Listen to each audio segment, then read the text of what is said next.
Hi, I'm Hind Al-Ansari, and I'm excited to welcome you to the fourth episode of the Forum's podcast. In today's episode, we will discuss the landscape of small states and their use of soft power, focusing particularly on the GCC states and the different strategies they employ to climb the global power ladder. We are joined by Rory Miller, who's a professor of international politics at Georgetown University in Qatar. He specializes in small states, regional security, and international diplomacy. His research focuses on the strategic role of small states in global politics, especially in the Middle East.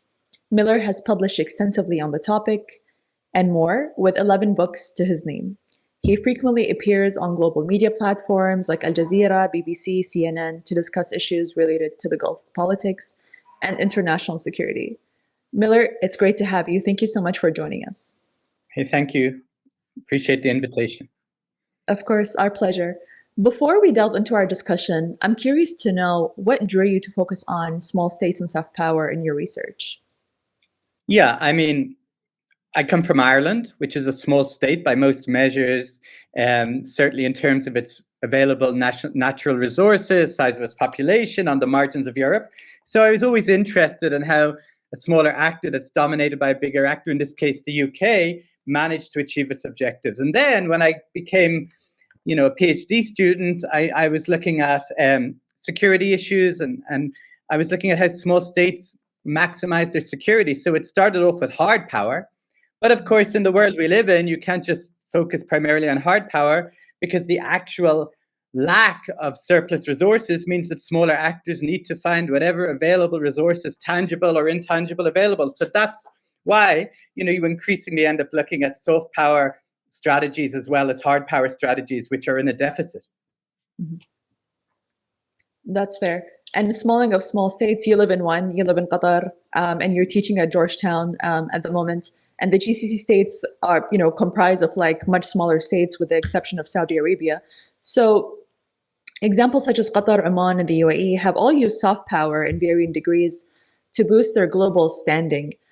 In your view, what common strategies do these states employ, and how do they use their soft power tools to serve as prominent players in the region and become involved in global politics?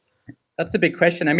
You mentioned being in Qatar. One of the reasons I came here was because I work in small states, and I'd been working in a university in London, which is not a small state, the UK. So that appealed to me. But even before then, I was working on looking at how small states maximize their strategic goals using what resource they have. So when you're talking about the GCC countries, first of all, I would say, I would probably consider Oman a small state, but many Omanis do not. And the first thing you have to think about is how states auto-define. You could even argue that the UAE increasingly does not think of itself as a small state, certainly in relation to the other GCC countries, with the exception of Saudi Arabia. But regardless, I would say that the one commonality to understand soft power strategies is to ask, what are they trying to achieve? And there are four things I would argue that all the GCC states are trying to achieve on a regional level, and that is to protect and distinguish their identity from each other. That's super important. Two is to maximize their political and economic independence and from outside interference. Super important. Not just from each other, but from Saudi Arabia as well, and outside actors too. The other is to build resilience. It's an increasingly unstable region. Although the Gulf used to be an oasis in the wider Middle East, not so true anymore. So how do you build your resilience to bounce back from shocks? And I would say they're the three priorities, broadly speaking, without getting into specificities of these countries. And so soft power strategies, in the absence of harder power strategies, are undertaken to achieve and meet those objectives. So, for example, the maritime domain I work on. Mm-hmm. How do you protect your identity, maximize your independence, and build resilience in the maritime domain? And what they're trying to do is use the maritime domain as a source of soft power, not just a transit route for oil or gas or commercial shipping, but a way to bind actors internationally to their interests. And Oman does it by promoting itself as being a port economy outside the Straits of Hormuz. Qatar does it by interconnecting countries through the maritime domain with its LNG offering.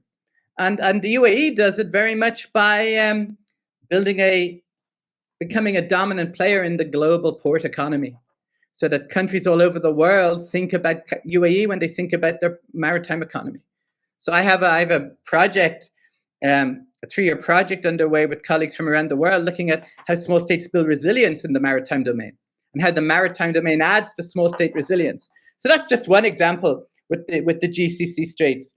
The other way they do it, and they do it to different levels of success in different areas, is in the absence, and all of these countries lack traditional characteristics of material power, populations, large domestic markets, access to local technology, big armies. These are not options for these states. So what you see increasingly also is they're looking to find non-typical sources of power that can maximize and achieve their goals, protect their identity, build their economic and political independence, and build resilience.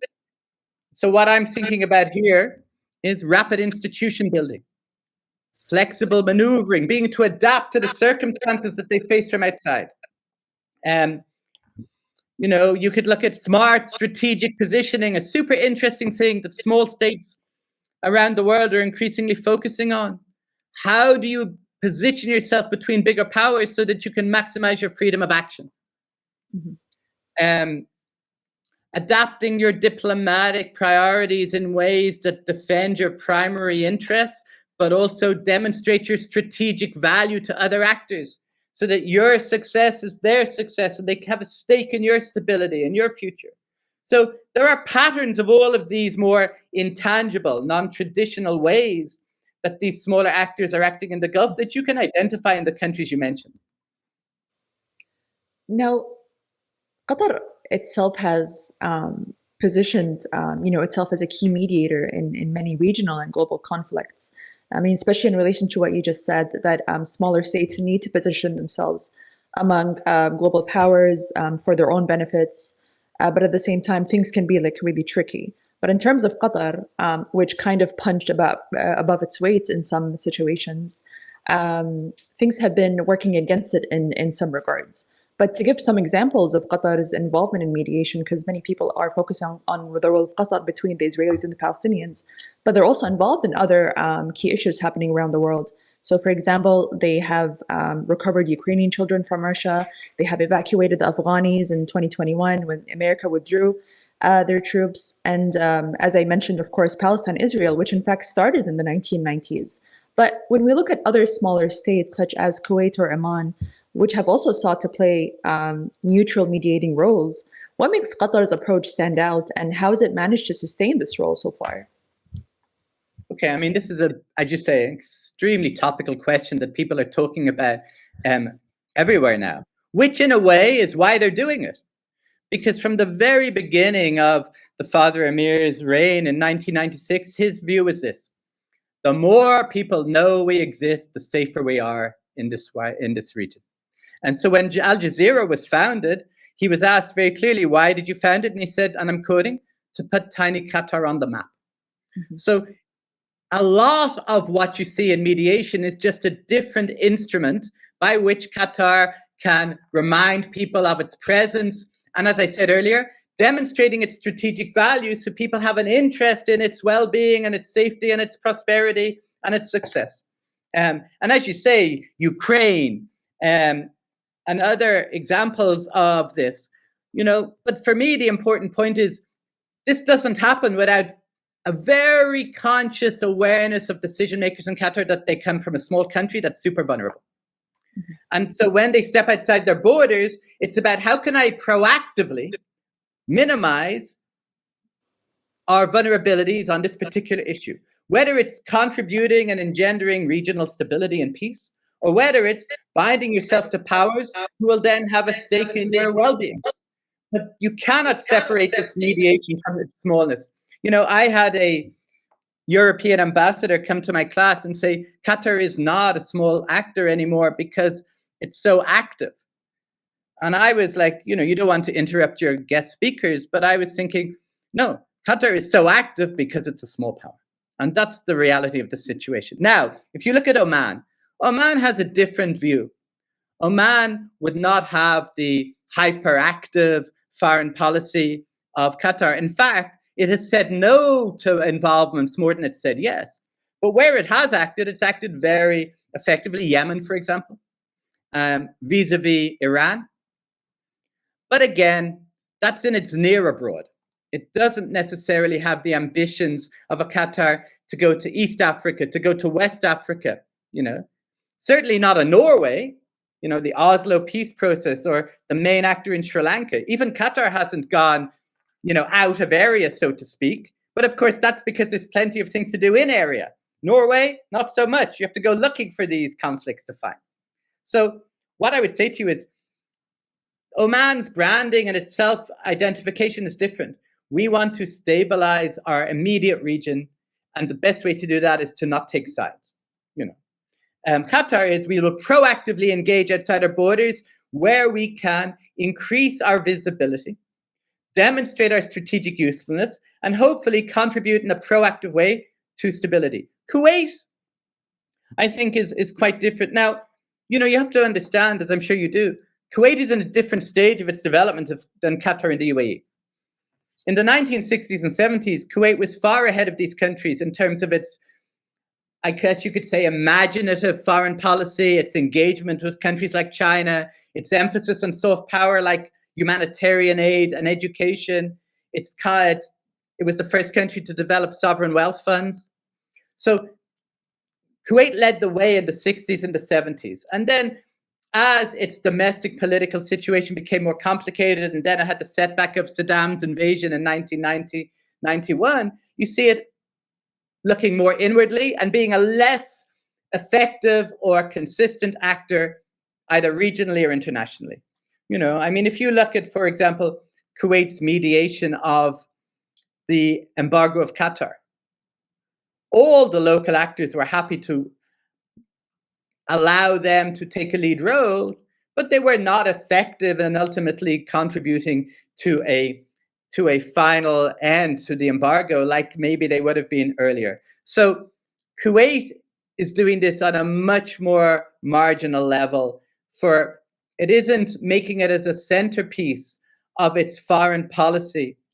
I would go as far as saying that Qatar sees conflict mediation as one of the pillars of its foreign policy. Even its national identity now. You cannot say that about Oman or Kuwait, although Kuwait would absolutely like to be seen a non-conflictual, non-aligned actor in the region. That's a force for good. And Oman would like to be seen a very effective mediator in its immediate neighborhood. But they are different in that regard. Would you agree, though, that its role also comes with a set of consequences? And this is why I mentioned earlier that they have punched above their weight to some extent. So, and to give you an example, ever since their involvement in the mediations since October 7th, there was a very vicious smear campaign against Qatar, where there's a lot of unfounded claims. We have Texas A&M closing before its due date. There are a lot of spots in and outs, figures in Qatar that have been targeted, institutions that have been targeted, its past involvement in mediation roles that have also been targeted, and falsely so, again, as I said, with unfounded claims. So why do you think a country like Qatar would be more of a victim of such smears? And where do they fall short in kind of mitigating these efforts coming from mainly the West? Okay. You're absolutely right. But remember, soft power is a form of power. It's still going to alienate actors that disagree with you ideologically, politically, competitively, whether it's the World Cup, whether it's mediating in Eritrea, what the Ethiopian government took a very purview of, whether it's Darfur or Chad or Lebanon, which numerous countries took a very purview of over the years. So it's still a form of power. You're going to alienate competitors and opponents and those who are suspicious of you. So that's just the reality. If you don't want to alienate anyone, don't leave your borders. That's the first point. Whether it's soft power, hard power, any other form of power. Qatar is very aware of this. It has always acted since the late 1990s in ways that basically did a cost-benefit analysis of whether our actions are ultimately more likely to consolidate and protect and distinguish our identity, defend our political and economic independence from outside interference, and build resilience.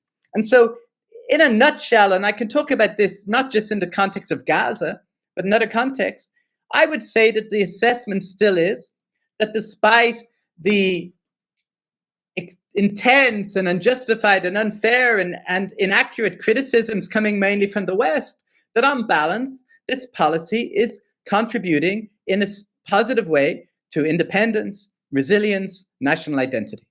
Now, how can Qatar, whether it's on Gaza or Darfur or Lebanon or between Hamas and Fatah earlier, how can Qatar minimize the negative consequences of action?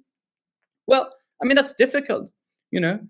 An inactive state is likely to be less disliked than an active state, whatever region. I come from Ireland.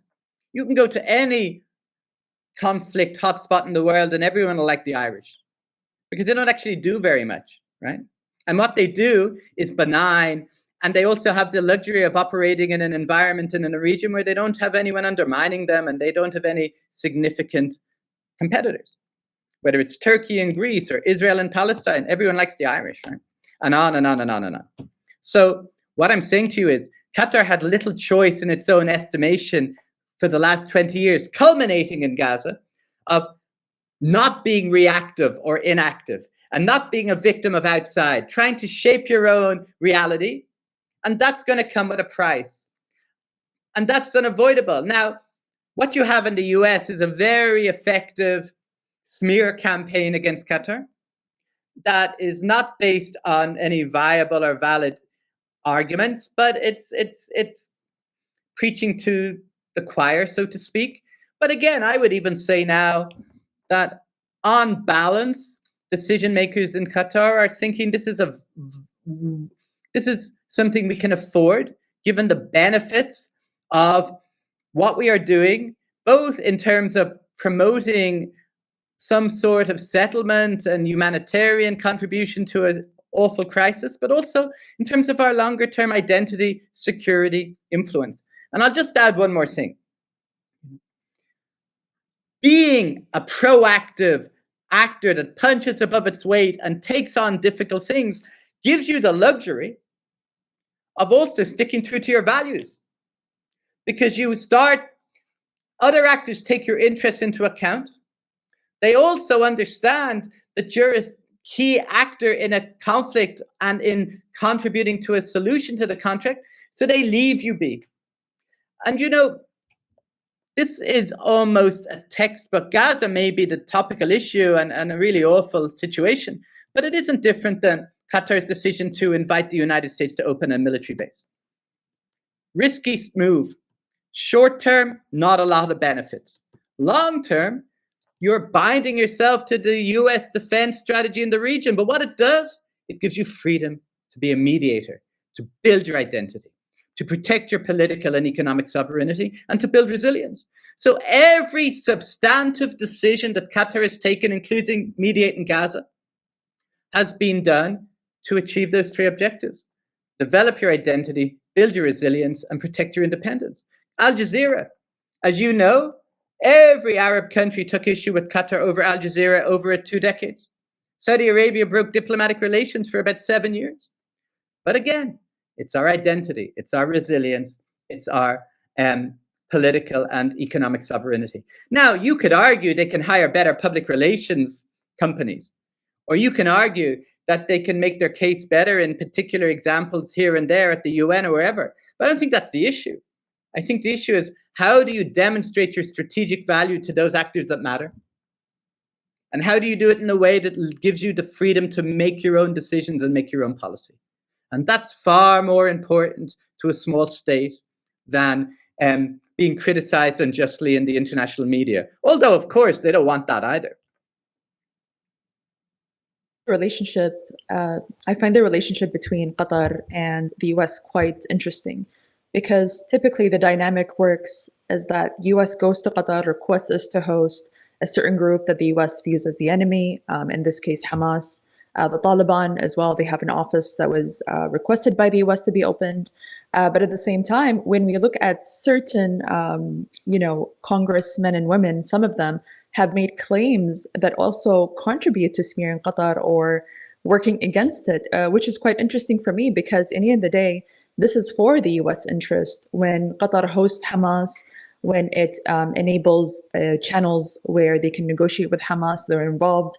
It is also for the sake of the U.S. But at the same time, we do have some politicians who are involved in this campaign that is working against Qatar. So that's something that I find quite interesting, which is not new. It's not something that happened now post October 7th. It always has happened, but they seem to leave out the part that this was actually initiated by the U.S. It was a request by the U.S. So it's always been quite interesting for me. And Professor Miller, I want to move from Qatar right now and talk about the UAE and Oman, and the UAE first, because it has heavily focused on promoting itself as a progressive nation that is tolerant of different faiths. For example, it has built the Abrahamic Family House. They hosted Pope Francis in 2019. They also built houses of worship for other religious minorities. Considering that this is a government-centric project, how effective has it been in serving their strategic interests among global powers on a regional level? Yeah, I mean, I would say highly effective.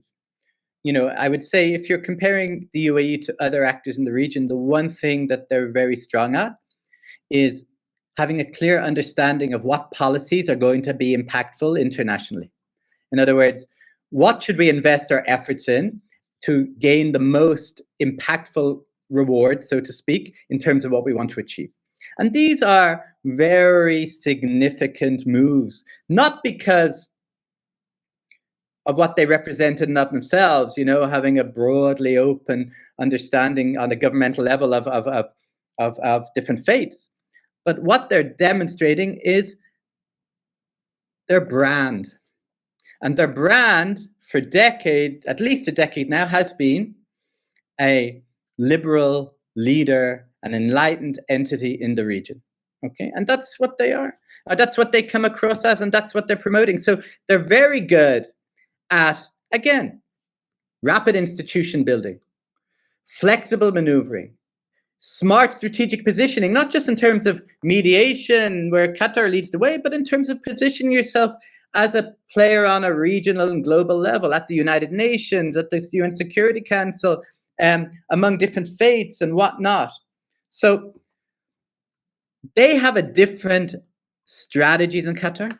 I would also say that you're in a phase now with the UAE where they don't see themselves as much as a small state. Maybe a small power, or definitely maybe even a medium-sized power. And maybe the argument of that is true. I mean, it's been well over a decade now that the UAE is one of the top 2 or 3 economies in the Middle East. And the other thing about the UAE is that they have a huge travel and tourism industry. And that by nature means that they're going to have to facilitate people of different faiths and different backgrounds. And the way to attract people is to make them welcoming. Now, of course, there are reports every now and again of Western or other nationals who are arrested for some issues or whatnot. But broadly speaking, they have fitted into this role of a beacon of enlightenment on the regional level, a liberal beacon that is not Qatar and not Saudi Arabia. An interesting dynamic here is what happens as Saudi Arabia liberalizes. Where do these other actors locate themselves on the sort of liberal conservative spectrum in terms of their national identity, in terms of how they identify with outside actors? And Qatar had to deal with that a certain amount during the World Cup. And they found it was quite a rocky road, but they dealt with it. So yeah, the UAE, but the UAE's strategies isn't just about broadly welcoming all faiths, at least on a governmental level. It's also about becoming a player on a global level in areas you would imagine they didn't have much interest in. The UAE is one of the 3 or 4 biggest actors now in the Arctic in terms of laying a claim to the resources and the security of the Arctic Circle, along with Russia, China, the United States. And so what they're doing is they're trying to generate a self-image as a global player that happens to be relatively small in the Gulf. Very important. And can you be a global player without being open to all different faiths and denominations and groups, at least in principle? No, because that's going to constrict and limit your opportunities. But so, Qatar is looking, in my opinion, is looking to establish and consolidate its position as a main local player in terms of dealing with local crises. And the UAE is looking to be a global actor that, where relevant, will deal with local crises. And I think that's the difference. Oman, I don't think you can compare Oman to the UAE and Qatar and Saudi Arabia. It's a very effective actor. It's one that has a great understanding of its own civilization and history, and maybe arguably considered itself more historically relevant than the other Gulf states or the other GCC members. But it also has a much more limited ambition. Its ambitions do not even, I've spent a lot of time in Oman working with officials, its ambitions don't even stretch to East Africa necessarily. It's very much about building domestically and consolidating security on its borders. And that's, I think, the difference.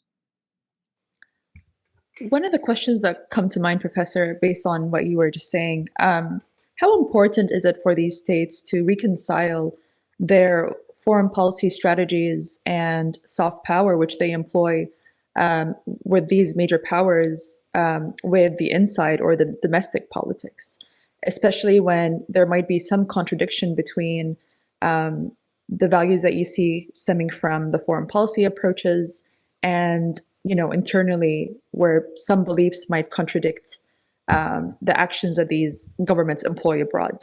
So how do they reconcile them, and what are their approaches typically? Okay. I mean, look, navigating domestic preferences and the requirements of being a small actor in a dangerous world are never easy. And even though these countries are not, for a Western audience, they're not, participatory democracies. They are super sensitive to the preferences of their citizens. Super sensitive. So, if you take Gaza, for example, or even Qatar's role in Gaza before the current war since 2014, Qatar's foreign policy, demonstrating its strategic usefulness, building its resilience, protecting its independence and its influence regionally, required that it works with Israel. And that's not even a secret. In order to provide a humanitarian function in Gaza, you had to go engage with the occupying power. That may not have been the preference of a large amount of its population, but it was able to manage these two because the end was about contributing to the humanitarian well-being of the population in Gaza. But I totally agree with you. It is never far from the consideration of decision makers how a foreign policy action is going to go down domestically. But on the other hand, it is also the case that decision makers are very aware that some foreign policy requirements will be unwelcome domestically, but they have to be taken for the security and interests of the country. One example was the US invasion of Iraq. No Gulf country thought that was a good idea. No Gulf country wanted it to happen. But when it became a fait accompli, the question becomes, how do we minimize our participation in this without alienating our most important partner, the United States? And so this is the reality. There was no love lost for this invasion on a decision maker or popular level, but you have to be a pragmatist when you're in a small country. Milan Kundera, the Czech author, once said that a small state knows that it can disappear at any time and acts accordingly. Now, that might be a little melodramatic, but the point is there. You have less margin of error in making mistakes, so you're pragmatic and you're cautious in who you alienate. Now, of course, one thing Qatar has done is that it's managed to act externally and caused a lot of tensions with neighbors and other Arab countries and whatnot in the service of its priority goals. But it's super sensitive to the population's preferences. And it also, I would argue, and this is true of Oman to a certain extent, and maybe the UAE a bit less. Maybe. It also, I would argue, has been able to use its effective foreign policy engagement and its relationship with outside powers, whether they're China or Russia or the United States or the EU, to give it a certain flexibility of meeting the preferences of its citizens. So I'll give you an example. The WikiLeaks, this leak of confidential documents in the United States over the last 10 years, there's a very interesting document that was written by the US ambassador to Qatar in 2009. And what he says is this: on every issue that matters to us in the Middle East, Qatar has a different position. Hezbollah, Sudan, Iraq, Hamas. But ultimately, their value to us as a staunch ally in the wider sense means that we can forego those differences and work with them together. And so it's not simply saying, oh, they're working with countries or actors who have foreign policies that the population are disapprove of. It's more sophisticated than that. We're working with these countries. It gives us a certain leeway to have autonomy and independence in how we approach issues.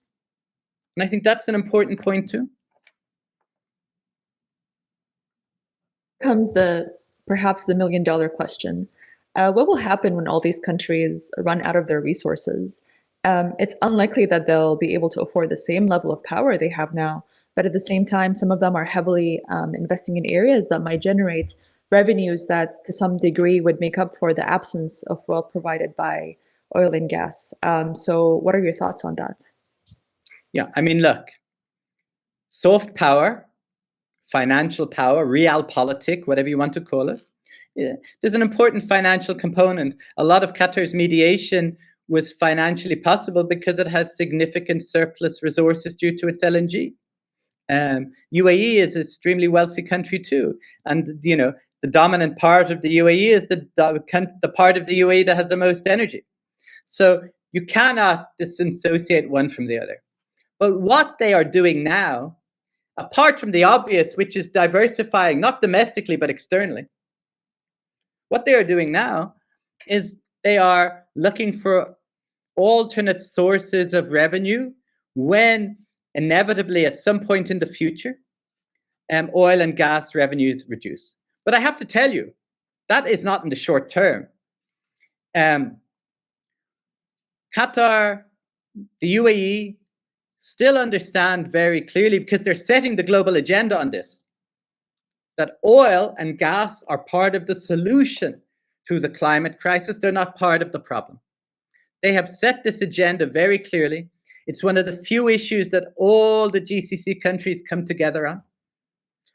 For a long time, for decades, you know, oil and gas was such an important contributor to domestic development and foreign policy that they guarded them very closely.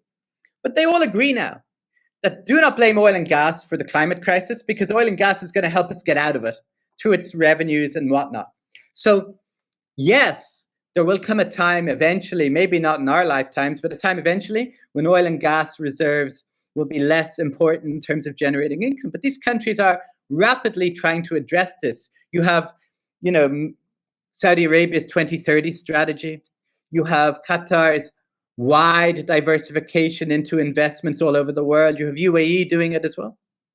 And I would say two things. One is, the hope is that these alternative revenues, when the time comes, will be enough not only to support domestic populations, but to allow some width and breadth in being a foreign policy actor.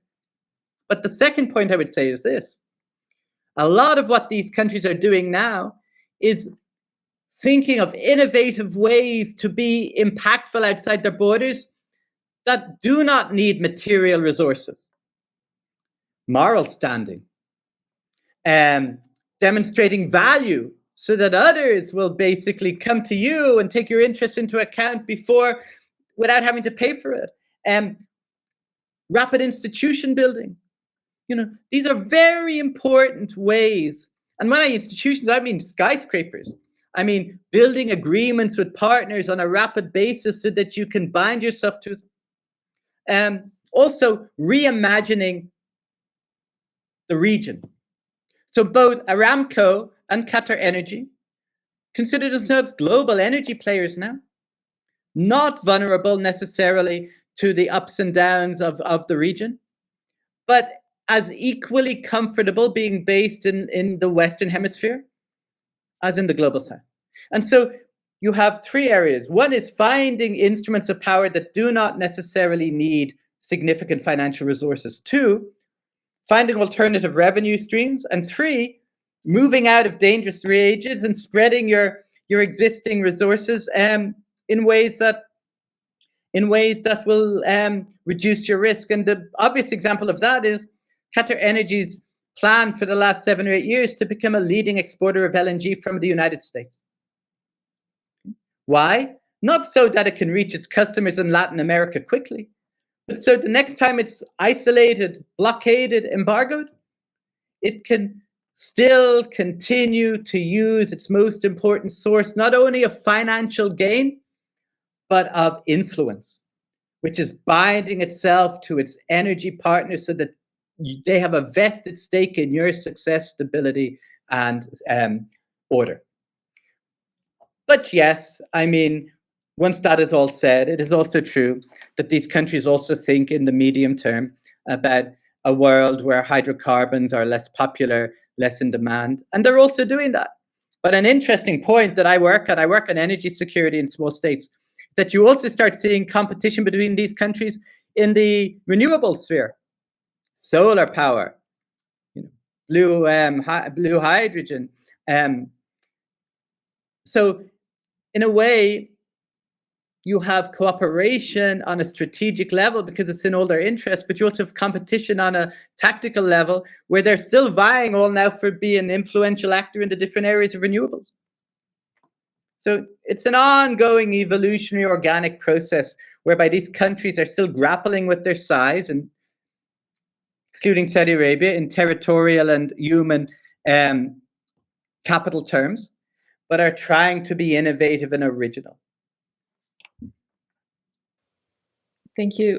Thank you, Dr. Miller. And one can argue that you're also playing a part in this transition because you're educating the future generations, Qatari nationals and Qatari residents, or people who plan in the future to reside in the area where they contribute economically. So you're definitely taking part in teaching them and preparing them for that kind of future in the region. So thank you so much, Dr. Miller, for joining us here today. And we hope to have you here again. Thank you so much for your time. Thank you so much, and good luck with your podcast, and thank you for inviting me.